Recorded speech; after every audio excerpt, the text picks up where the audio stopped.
And you're right. You almost feel like you're playing a part in another person's movie. Sure. Listen, Paula, we're going to take a break. I've still got so many more questions. Please stay with us. We'll be right back. So, Paula, your family must be incredibly proud of you, but they must be on spielkes all the time. I know. I mean, I always remember my father. One of the first stories I covered was the funeral of Yasser Arafat. I just left SABC and I was freelancing. And it was one of my first times to go into Ramallah. And I had just got a job as a stringer with 702 with E! News.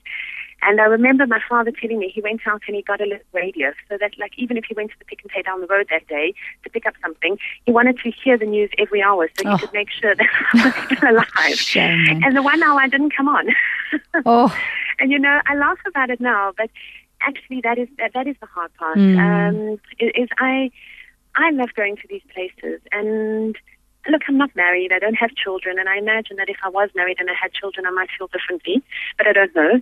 But certainly I'm very close to my family, and when I'm in these places, I can kind of assess the damage. You know, their bombs were going off all the time on my first trip to Afghanistan, and I knew that I wasn't in that area. But my family sits back at home in Johannesburg, and they just hear people killed in Kabul, and they have no idea if it's me, not me, and I don't always have regular communication with them. And I know I put them through a lot, and that's the part, actually, that if there was a reason for me to stop going to these places, it would be because I know how hard it is on the people who are close to me. Yeah.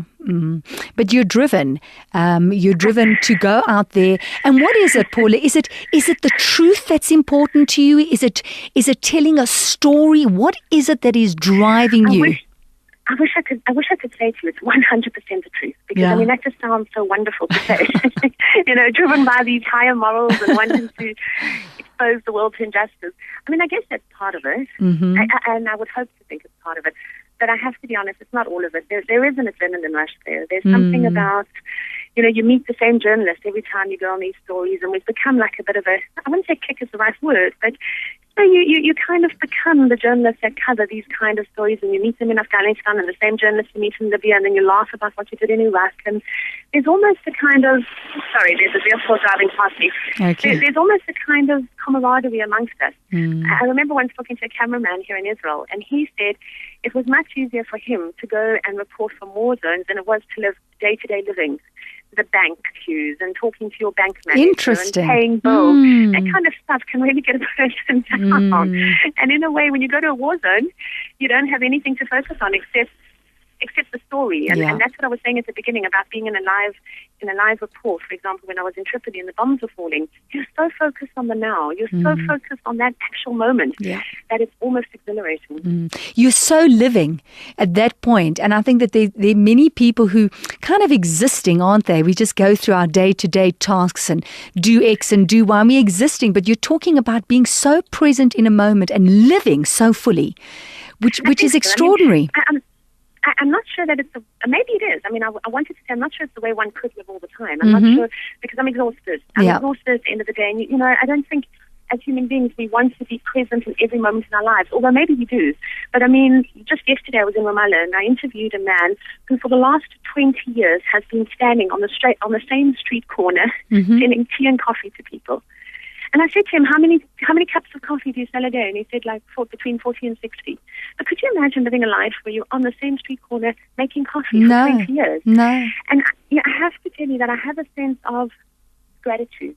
And just, you know, thank you. I feel blessed that I've been given an opportunity with my life to go to these places and meet these people. And certainly there's an element of being able to tell stories. I mean, I'm often asked if it makes a difference that I'm a woman when I travel the Muslim and Arab world. And, you know, like in Afghanistan, there I am sitting with mujahideens and freedom fighters and people that other people call terrorists and whatever you want to label them. But what a privilege in a way. Yeah. And because I'm a woman, their wives will talk to me, whereas they won't talk to the cameramen, and I can sit and chat with them, and I'll have a window into their lives. And for me, that's extraordinary, because one of the biggest lessons is that it doesn't matter if I'm talking to a woman in Gaza or a woman in Afghanistan or my sister. We are so similar. And there are elements in all of us that are so much the same. And perhaps that's where I can do good for my work, is just to kind of share with people how it doesn't really matter who we are and where we are. Actually, people are just so similar. Yeah, it's so true, and that sisterhood is there. However, you are going into, environments that are different and very different cultural differences, religion differences, the way people, behave in ordinary everyday life. Do you find that sometimes you will go into an area with very specific preconceived ideas, and do you find it difficult to open your mind to it? Are you very open and quite impartial and neutral? Look, I can tell you that, for example, when I'm in Gaza, I cover up. I mean, I'll wear a scarf and I won't go bare-skinned in my arms. You can cover your arms right down to your hands. Mm-hmm. And I'll interview Hamas leaders, and they won't look me in the face.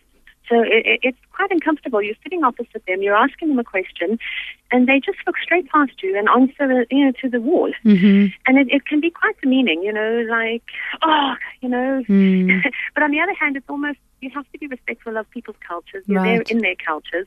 I mean, I do think that when you were asking me whether you can open people up, I like to... I'm not sure. The truth is, I'm not sure. I go to these places, and I'm a Jewish girl, and I sometimes think. I'll give you another example. I was in Algeria many years ago. There was an earthquake there, and I went to the South African search and rescue team, and a fair number of the team are Jewish. And the first thing they did before we went to Algeria is they checked our passports to make sure that none of us had Israeli stamps. Right. Because even though it was an earthquake, you cannot get into Algeria regardless of time, circumstances, or needs if you have an Israeli stamp in your passport. And by the time we got in, we spent a lot of time with one family. We were just directed to one area, and the man's name was Krimo Jubati. And the family had managed to get out of their home as the earthquake struck, and they were at the entrance when his one daughter, who had a twin, her brother, she was a twin with her brother, she suddenly remembered she'd forgotten her scarf, and she rushed back in to get a scarf to cover her head with. And she was killed in the earthquake. And when we arrived as a South African team, the family got so much hope. Wow, people are coming. Maybe their daughter is still alive. And the team was looking. They found that she was not alive, and they went to tell the father, and he was heartbroken. I remember him saying to one of the South African team leaders, "Can you just find me a nail, a finger, something of my daughter that I can bury, because I'm a Muslim, and it's so important for us to bury." And I stayed in touch with this family. I'm still in touch with them, and it was very touching. The last time I went to Algeria, I remember the mom saying to me, we lost one daughter, but we found another one. Sure, that's amazing. And there's a part of me that wishes I could tell them I was Jewish. I think they'd be okay with it. And, back to your question of, are people open? Would it open their minds if they realized that I was Jewish and people in the team that were looking for their daughter was Jewish? But on the other hand, I don't know. And I feel that it would be risky to tell people sometimes. And also particularly in the Middle East, vis-a-vis Israeli-Palestinian issues, it's so loaded, if you're Jewish, if you're not Jewish, that as much as people might want to be open-minded and perhaps they could be, there's so much politics and outside interference that I don't always think it's the cleverest thing to try and open people's minds in that way. But then it begs the question, what do we do as journalists? Isn't the point of journalism to try and bring people another perspective? Absolutely. Listen, Paula, you've got so much, not working against you, but you've got so much that really can challenge you. The fact that you are Jewish and the fact that you're a female. Also going into these places, being a female, is it difficult being a female journalist in the areas that you go into? You know what? On the contrary, I think it's the opposite, because particularly in these very conservative Muslim cultures, they don't really know what to do with a Western woman. Really? And I can see the men feel very uncomfortable. I'll arrive. Sometimes I'll wear jeans because it's just so uncomfortable in the heat of 50 degrees or whatever, traveling in a long skirt and completely covered up. So I'll wear a scarf, I'll wear jeans, but you arrive and I'm treated almost as sexless, because they don't treat me the same way they treat the men, but they certainly don't, I sense they don't really see me as a woman either. And I think that's an advantage, because I think because they don't know where I fit in, I get to sit with the men, whereas the wives and the daughters are all in the kitchen and they don't come out. The only time they come out, when I'm talking now specifically, let's say, Afghanistan, they'll bring out a tray of food and put it on the table and go back, although I had the same experiences in Iraq. So, but there I am as something in between a woman and a man, sitting with the men. So it is an advantage and also I think because I am a woman, I'm able to ask questions that maybe they would feel very uncomfortable if a man had to ask. The kind of questions that make for good TV, which are questions like, how did you cope with the loss of your son? Now, a strong militant man might feel very different answering that kind of a question when it's asked by a female as opposed to when it's asked by a man. So I think as women, we're able to reach more into the emotional stuff, more into the hearts of people. We come with a softer approach, so we can also evoke a softer response. Yeah, I hear that. I do think that as a female in some of the areas you are vulnerable. I suppose it's going to be an ongoing challenge. I really do. I don't think there's ever going to be a solution to this. It's going to be a challenge. It really is an ongoing challenge. I mean, the most simplistic answer I was ever given was that before the 1967 Six-Day War, Israel was David, and the story of David and Goliath, and the whole world community sympathized with Israel, and it was so much easier for Israel to present its case. And over the years, Israel became so much stronger, and now it's the Palestinians that are perceived as being the weaker. And that is true to a certain extent, and also from a journalism point of view, it's so much more dramatic to take pictures of children throwing stones than it is of, that picture of a child throwing a stone against an Israeli tank is so much more dramatic than a story of anything, of Israelis and Palestinians sitting around and trying to work out negotiations. Too true. So the fault is with the Israelis and the Palestinians. The fault is with the journalists. It's just such a complicated thing, and I just think journalism does a disservice in the Israeli-Palestinian conflict because we don't tell the context of the story. We don't, and it's because of the nature of journalism. News happens. We want to be the first on the scene. There's so many competing channels out there. You want to be the one with the most dramatic news, the most dramatic pictures.